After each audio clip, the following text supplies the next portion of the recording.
Une flamme au milieu des trompes d'eau. Malgré la pluie battante, près de 250 kg de minerais ont coulé grâce à ce haut fourneau expérimental.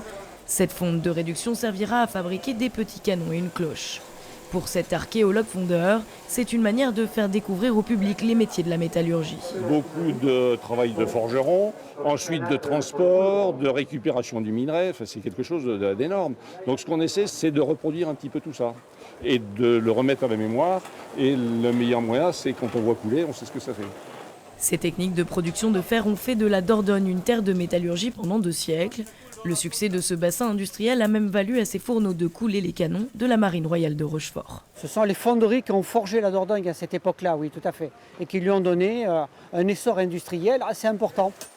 Un art ancestral, mais surtout un savoir-faire resté intact pour transformer le fer et la fonte en objets. Quand on met le pied dedans, on peut tout faire, tout. Et au fur et à mesure des foires comme ici à Étoire, on rencontre des tas de gens qui sont performants, performants sur plein de domaines.